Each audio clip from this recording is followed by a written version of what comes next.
Hey, it's Bill, and you're tuned into the Pennsylvania Rock Show, featuring the best unsigned rock and metal that Pennsylvania has to offer, right here on PARockshow.com, MegaRockRadio.net, 107.1 FM St. Louis, Missouri, AltRockRadio.ca, Hamilton, Toronto, Canada, RoodarooRadio.com on the beaches of San Diego, California, XRP radio.co.uk, Birmingham, United Kingdom, and right here in the thriving metropolis of Leechburg, Pennsylvania, buildthescene.com. My name is Bill. This is the Pennsylvania Rock Show, episode number 548. That's a big number. With me tonight is Terry Blair. Terry, before I mess this up, I should have asked you off the air. Is it Para or Para? Para. Para. Okay. The reason I ask is because I did a little bit of homework ahead of time, trying to figure out where the band name came from. And it's actually Latin for war. And I also know that it refers to a firearm cartridge. And from our past conversations, I know that the members of the band are all have military backgrounds. So I'm starting to feel a theme here. It comes from the Latin phrase, if you want peace, prepare for war, which para bellum is prepare for war. And I thought it was cool and fitting. And we started out as all veterans. Unfortunately, when COVID hit last March, our drummer, Derek, had to leave. He had a small infant and, of course, concerns with unknowing. He stepped away, but then John stepped in and drumming for us. And while he's not a veteran, he's about as pro-American as anybody could be without, having served pro-military and everything like that. So how did the band form? Like, was it because of the veteran ties, or was it something else that brought you guys together? I've been trying to do a band of all veterans for, probably 7-8 years now. And it just so happened, I met Eric and Amanda through one of the veterans groups I go to. And then we played in a previous project together. Obviously Kate, we've been into some projects together. And then the guitar player, my son, obviously I know him from the past. And then our first drummer, Derek, we also went to the same veterans group we all did. So we all started out, we all basically knew each other from the Veteran X program up at the Butler VA.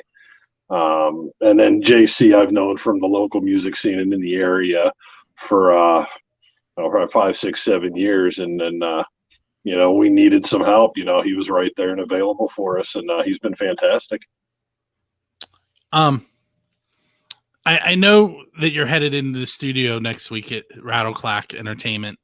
And earlier today, I got a little sneak peek of some of what you have planned.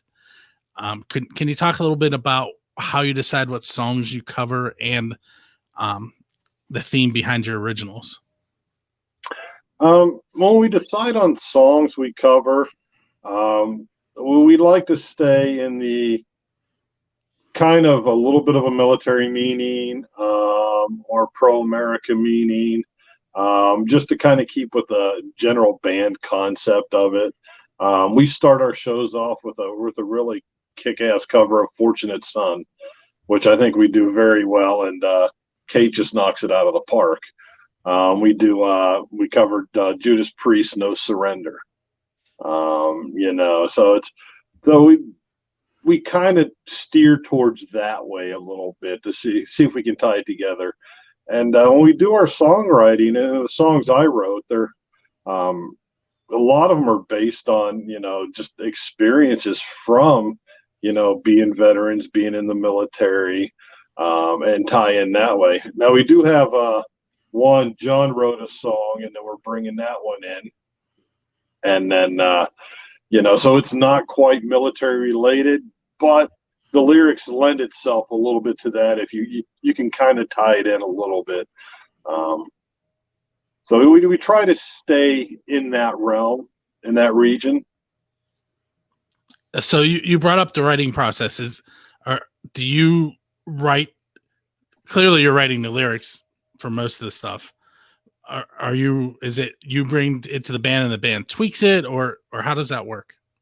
The first set of songs we did, I had written the lyrics years ago, a couple years ago, and we kind of toyed around with the idea in a previous project for some of the songs. Never really got them where they needed to be. Um, but so I had them on hand and I brought them back out. We're doing a song. Kate wrote a song. John wrote a song. I've written 4 or 5 now. And basically it's, I will bring the lyrics in and hey, let's see what we can do with this. Or Eric and Leo come in and they'll play something and say, hey, wait, I got lyrics that might fit that. And Kate will run the lyric sheet and it works or it doesn't. We've had some where the lyrics work horribly with the riff, but then we find some more lyrics, and that's how we found out. We wrote another song that way. Is we found something that fit with what we had, and worked out really well. And then when John brought us his song "Endless Time" to do, he already had it done. He had it written. He had the basic concept for the music done.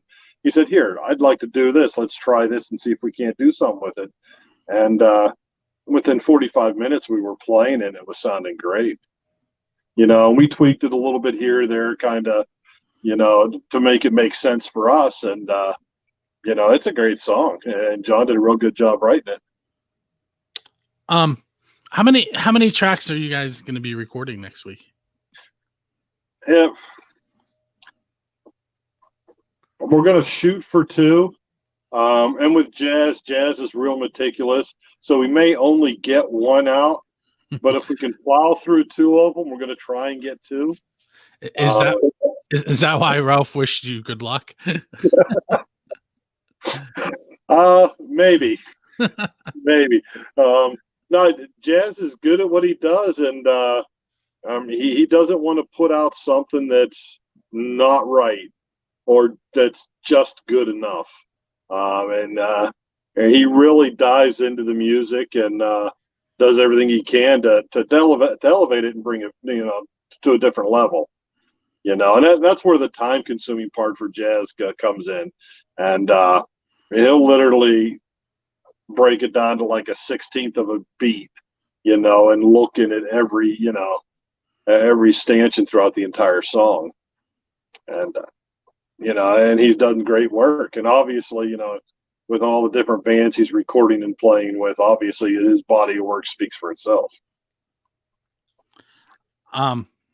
So you've been on my shows, this one and 3 Questions and a Song, enough to know that what I'm going to ask you to do now is to tell me a little bit about the song that we're going to feature, which is I Die Alone. I wrote that song, I would say probably 3 years ago. And it's a song about the feeling you get. Veterans are suffering with PTSD and veteran suicide. It's kind of that feeling you get while you're going through the process. And when I had wrote that, I wasn't in a very good place. But how I pulled myself out of that was one day I just put pen to paper, and that's what came out. And we had a previous band, and I want to give Damon some credit on it too. When I first brought that out a couple years ago, he helped kind of with the initial structure on it. So I give him all the credit in the world for help starting to bring it to life. But then when I brought it to this band, we were able just to kind of finalize it, make the final piece, and put the rest of the pieces of the puzzle together, and make it a really dynamic song. But yeah, it's a tough song to listen to for some people. Some people it's a good song to listen to, but it's probably one of the most realistic songs I've written, as far as what the subject matter is dealing with, and how, at least for me and some of my other veteran friends that I've talked to, the feelings that they've gone through as they're, some are currently in the process themselves or having gone through the process.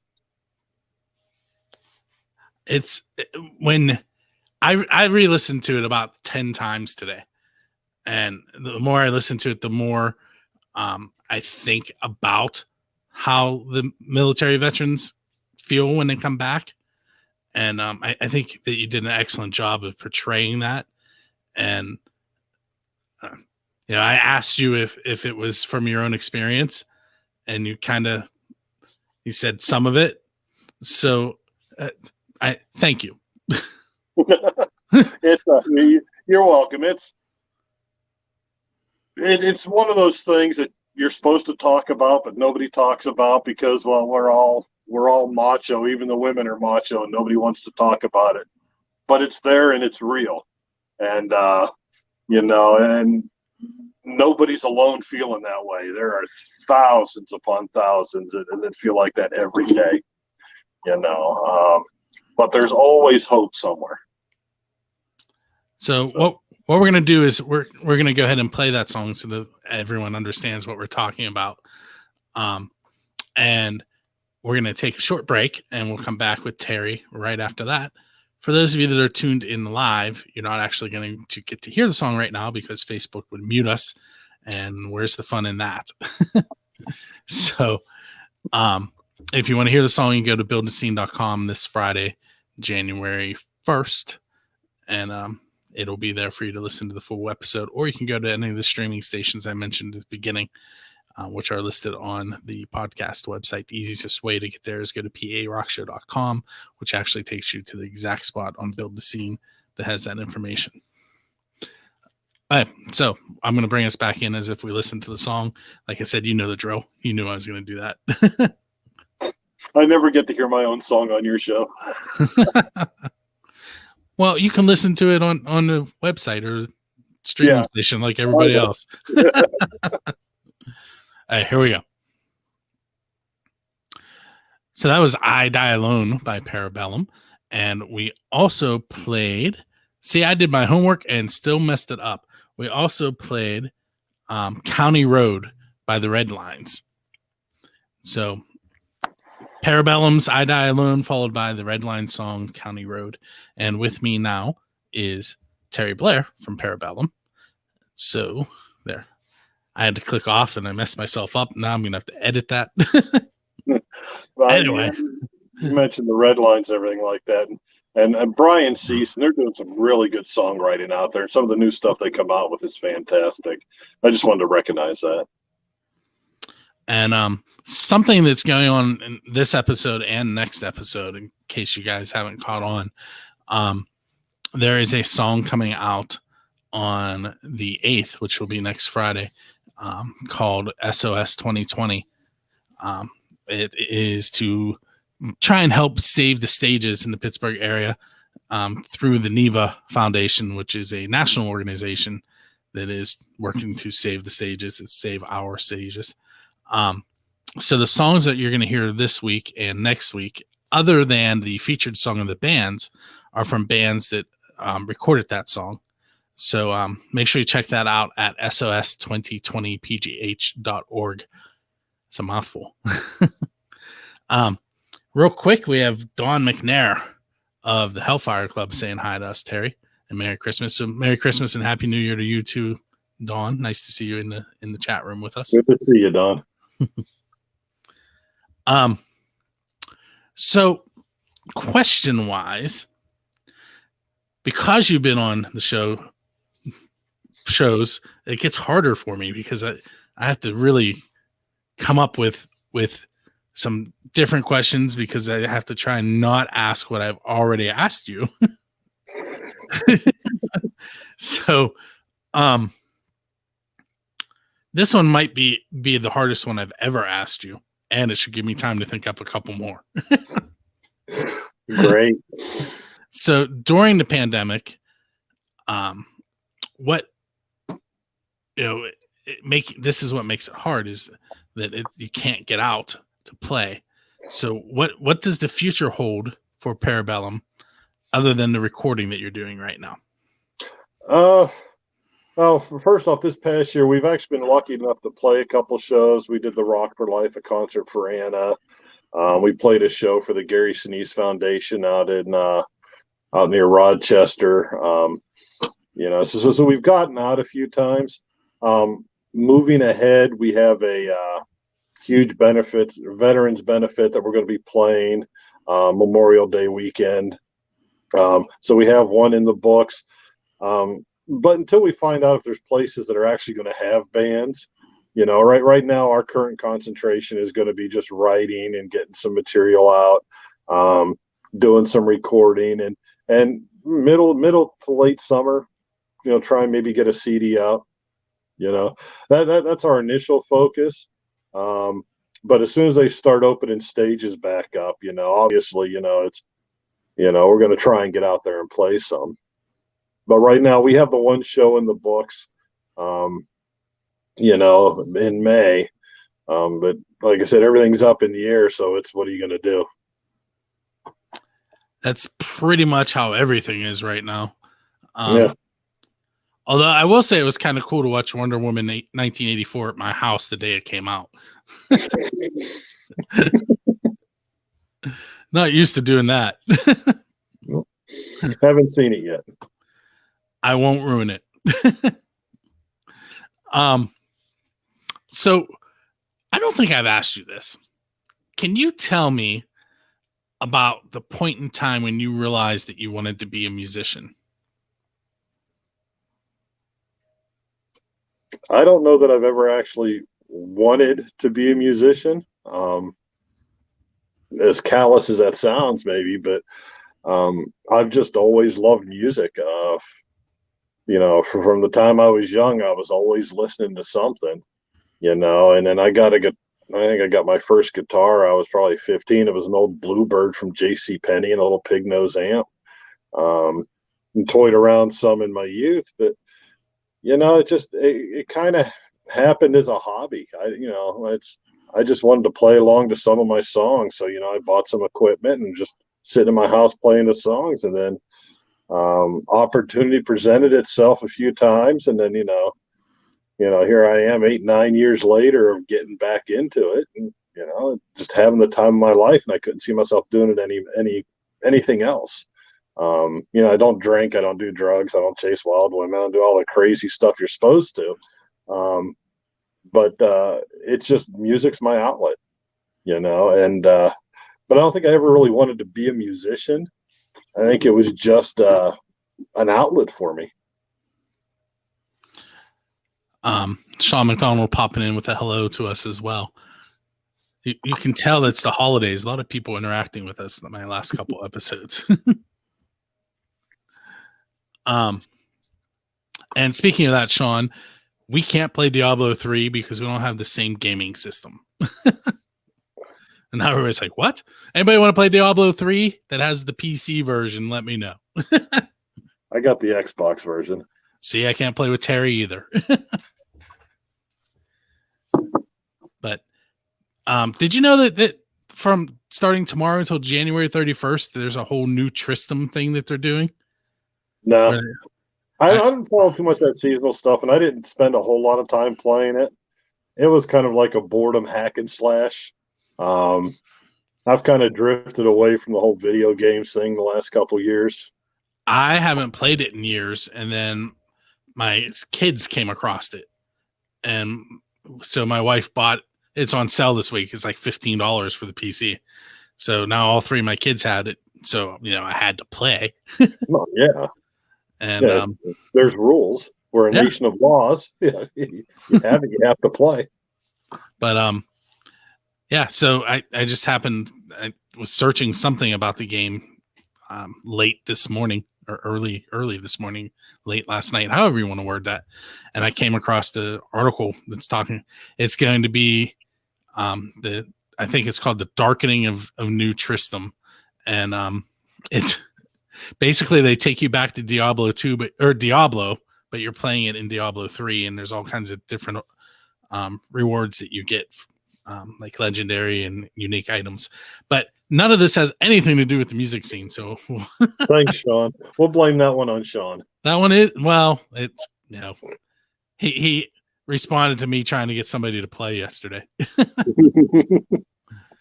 Anyway, so if you, I know exactly what question I need to ask you. Who's your Dave Grohl? And by that, I mean, what well-known musician or band would you want to go up on stage with and play? Unfortunately, the guys I'd love to play with are all bass players. I'd love to play with Rudy Sarzo, Cliff Williams, Ian Hill. I'd love to play with those guys. But I cut my teeth with AC/DC, back in the late 70s. And I think if I had a choice of anywhere to stand on stage, if I ever had the chance to, have Cliff Williams take a back seat for 7 minutes, I think that would be where I would do it at. AC/DC's was my first, introduction into hard rock, and that's kind of where I'm at. How come nobody told me, that I had the wrong banner up on the bottom of the video for the first 20 minutes? I had no idea. There. Now it shows Para Bellum's Facebook page and buildthescene.com below us, instead of this is an example of a banner. Click on a banner to show it on the screen. It was a fine example. It was. And apparently nobody reads them.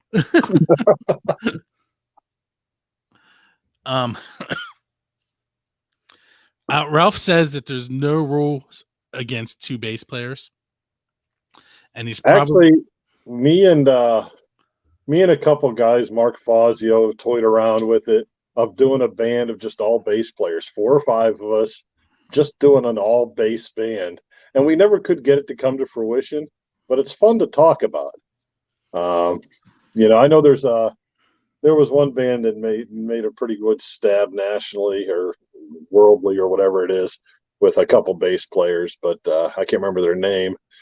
But yeah, we've talked about doing something like that. It's just one of those things that it's all talk right now, and if it ever comes to fruition, it's going to be fun, But it'd be interesting.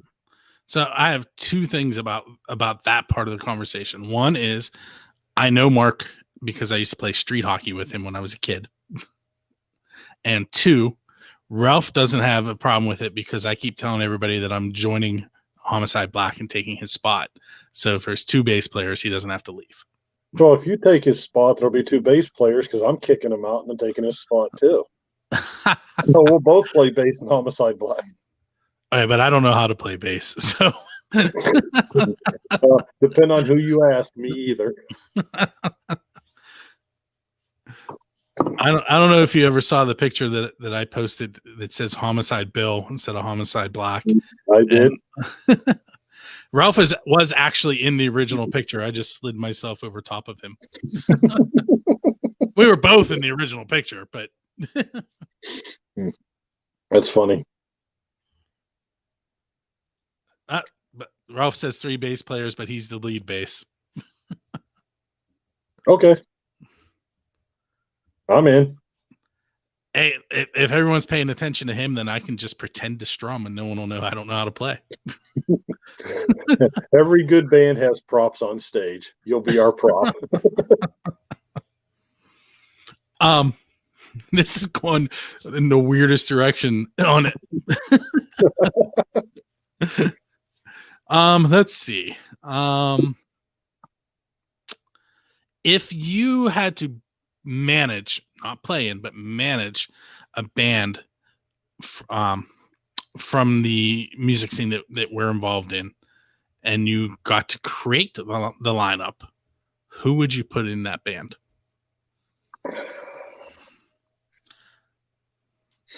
Well, obviously, you said I couldn't play. On bass, you put Mike Ekus in there. He's hands down probably the best bass player in the Pittsburgh area, and there's a lot of great bass players around. But you put Mike Ekus in there. I'd say on drums you put Matt, but Matt's already in like 17 bands. It's funny you should say that. Somebody asked him how he keeps up with all his bands, or no, said I can't keep up with all your bands, and he said, "Yeah, me either." Yeah. I saw it on Facebook today. Guitar players, God, there's so many good ones out there. Um, I don't know. Guitar players, it's going to be hard to pick. I mean, you could pick 100 of them. I mean, I love playing on stage with Hippie. I mean, it's me and Hippie have such a good time and good chemistry when we play together. So I'd have to bring Hippie along just because it's just a fun time. Um, you know, Mikey Pallone, he's probably one of the better ones out there. But now we've got half a skell in the band anyway. So, but vocally, you're talking female vocals. Obviously, Kate's got some power behind her. But I like what Mark Ponsby's doing. Mark Ponsby's got a real he's a pure singer, and he'll argue with that and say he's not, but he's a pure singer straight through. I don't know, man, that's tough. Ask me an easy question. Do I have any of those? I don't know. I mean, I mean, obviously, I'm playing with Dan and Dave Climo, and I've done that quite a few times. I'll never get a chance to play with Dan, but I've played on stage with Dave a lot. But I mean, there's just it'd be like the Allman Brothers out there, 17 player, that's fine.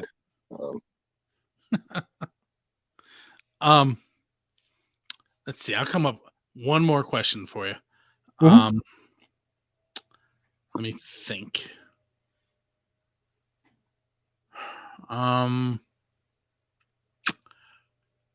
See, that's like the kiss of death. I was like, okay, one more, and now I can't think of one. How about this? Well, I think of a question. You tell us where we can find Para Bellum online. Although I think that's a short answer. We're on Facebook. Hang on, let me pull up and see what the actual address is to. It's right there. It's Para Bellum PGH. I was looking for the Bandcamp one, and then it's parabellumpgh.bandcamp.com, where we also have we're going to start throwing some material out so people can download it from there without having to do anything kind of crazy with Facebook or YouTube, or just ask one of us and we'll just get you a copy of it. It's pretty simple that way. But the two main spots you can find us are on Facebook, /Para Bellum PGH, and then Para Bellum PGH at Bandcamp is where we are mostly. If I'm going to ask you the question that I've dubbed the shadow event question, and I may have asked it before. If I have, stop me. But Christina, who's the lead singer from the shadow event, asked me this probably almost a year ago at this point. But if your band was in a cartoon, which cartoon would you guest on?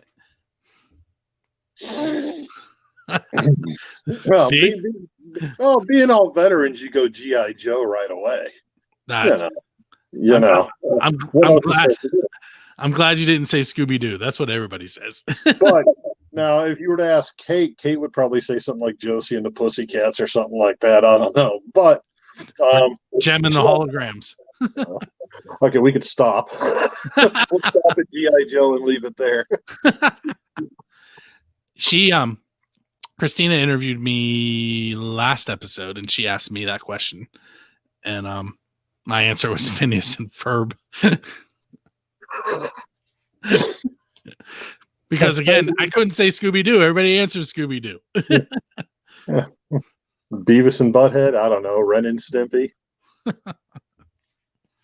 But all right, well, Terry, I do want to thank you for coming on episode 548. It's a pleasure as always, Bill. And I'd like to point out that we pretty much hit my time dead on, which is like a record for us. Usually we talk a lot. Well, we did have about a half an hour conversation before this too. So yes, we did. Shh. So, but we got some new stuff coming out. I let you listen to a couple of them and everything like that. So it's you got a taste of kind of what we're doing and where we're headed. So just look for some new music for us coming out. We did some recording at Mr. Smalls with Eric from Sound Spectrum Media, and so we got 2 songs being released on their compilation CD set, which should be out into January, February timeframe, and that's going to go worldwide. So we're excited about that. But then let's get back with jazz and keep plugging along. So new stuff coming soon. And as always, make sure I get that new stuff. And we'll point out again that Para Bellum can be requested on buildascene.com's radio station. And when we get the new stuff, there'll be more songs for you to listen to. But as of right now, you can check out I Die Alone anytime you want by putting that request in. Awesome. Okay, awesome. So here's the end of the show where I'm terrible at segueing to the end every time. You would think with like over 600 episodes, I'd have this part down, but I don't like going. So we're just going to do what I normally do and tell you, check us out each and every Friday on buildascene.com, and check out our other podcast, 3 Questions and a Song, on the 1st and 15th of the month, which means there is a new 3 Questions and a Song for you to check out today with this show on January 1st. So we'll catch you next time. Awesome. Thanks, Bill.